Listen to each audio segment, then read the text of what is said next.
Hi hello నమస్తే, నేను journalist Sai.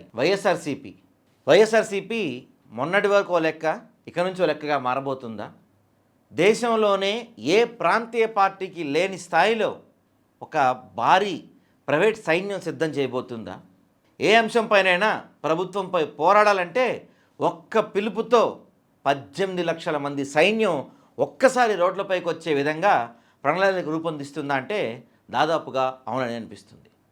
ఇప్పటివరకు మనం గ్రామస్థాయి కమిటీలు చూసాము, నియోజకవర్గ స్థాయి కమిటీలు చూసాం.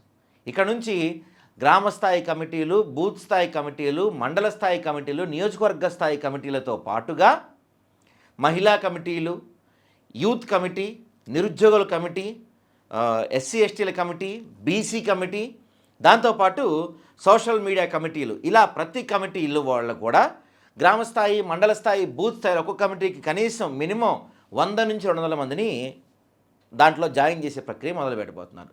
వీళ్ళందరికీ కూడా వైఎస్ఆర్సీపీ నుంచి అఫీషియల్గా ఐడి కార్డ్స్ అంటే గుర్తింపు కార్డ్స్ ఇవ్వబోతున్నారు.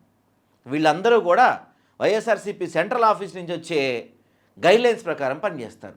బహుశా దేశంలో ఏ పార్టీకి కూడా, అధికారంలో ఉన్న కేంద్ర పార్టీలకు కూడా ఇంత స్థాయిలో ప్రైవేట్ సైన్యం ఉండకపోవచ్చు. అంటే జగనన్న ఒక చిటికేస్తే, ఈ అంశంపైన మనం ప్రభుత్వానికి వ్యతిరేకంగా పోరాడదామని ఒక చిన్న చిటిక వేస్తే దాదాపు 18 లక్షల మంది ఒక్కసారిగా రోడ్లపైకి వచ్చి ఆ అంశం గురించి ప్రభుత్వాన్ని నిలదీస్తారు, ప్రశ్నిస్తారు. ఒక్కసారి ఊహించుకోండి. జస్ట్ ఇమాజిన్, బిజినెస్ మ్యాన్ సినిమాలో మహేష్ బాబు చెప్తాడు కదా, జస్ట్ ఇమాజిన్ ఒక్కసారి 18 లక్షల మంది రోడ్లపైకి వచ్చి నుంచుంటే ఎలా ఉంటుంది? ఒక్కసారి 18 లక్షల మంది గొంతెత్తి ప్రభుత్వాన్ని ప్రశ్నిస్తే ఎలా ఉంటుంది? ఒకేసారి 18 లక్షల మంది నినదిస్తే అది ఎలా ఉంటుంది? ఆ పిలుపు, ఆ అరుపు, ఆ నినాదం రాష్ట్రమే కాదు ఢిల్లీని కూడా గడగడలాడించే స్థాయిలో ఉండబోతుంది. ఈసారి ఆ విధంగా పక్కా ప్రణాళిక రూపొందించబోతున్నారు. ప్రతి అంశంలో, ప్రతి విషయంలో ఏదో విధంగా కేసులు ఇరికిస్తూ ఇబ్బంది పెడుతున్నారు, లేకపోతే అరాచక పరిపాలన కొనసాగిస్తున్నారు. వీటిని ప్రశ్నిస్తే అరెస్టులు చేస్తున్నారు. అందుకని ఏం చేయాలి? ఒకరిద్దరు అరెస్ట్ చేస్తారు. 18 లక్షల మందిని అరెస్ట్ చేసే సామర్థ్యం లేదు కదా. 18 లక్షల గొంతుల్ని ఒక్కసారి నొక్కలేరు కదా. ఈ 18 లక్షల మందిని ఏ విధంగా పోరాటాలు చేయాలి? ప్రభుత్వం ఒక వ్యక్తిని ఇబ్బంది పెడుతుంటే ఏ విధంగా ఆ వ్యక్తి వెంట నిలబడాలి? ఒక సిస్టమ్ని పాడు చేస్తుంటే ఏదన్నా ఒక అంశాన్ని లేవనెత్తుకొని ఏ విధంగా ప్రభుత్వానికి వ్యతిరేకంగా పోరాటం చేయాలి?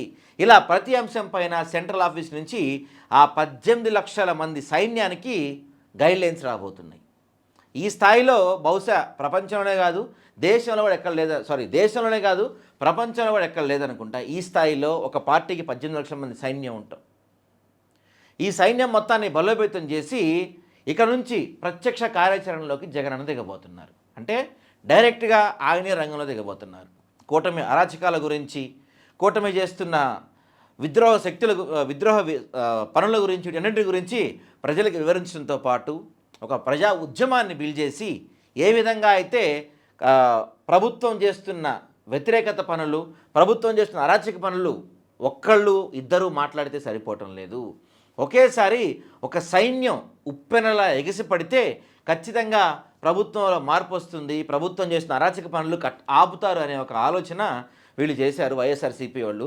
దాన్ని తూచా తప్పకుండా అమలు చేయడం కోసమే భారీ స్థాయిలో ఈ కమిటీలు ఈ నెల 12 తారీఖు అంటే ఉగాది కన్నా ముందుగానే ఈ కమిటీలు మొత్తం రూపాంతరం చెంది ఈ కమిటీలు పూర్తి స్థాయిలో ఫామ్ అయిపోయి ఉగాది తర్వాత నుంచి ఈ కమిటీలు యాక్టివ్గా పనిచేస్తాయి. అంటే ప్రతి విషయంలో కూడా ఈ 18 లక్షల మంది పనిచేస్తారు, 18 లక్షల మంది యాక్టివ్గా పనిచేస్తారు. ఇక ఆలోచించండి, ఈ 18 లక్షల మంది ఒకేసారి కనుక రోడ్లపైకి వచ్చి ధర్నాలు చేస్తే, ఒకేసారి రోడ్లపైకి వచ్చి ప్రభుత్వాన్ని నిలదీస్తే ఇక ఈ ప్రభుత్వానికి చుక్కలు కనిపించడంలో ఎటువంటి డౌట్ లేదు.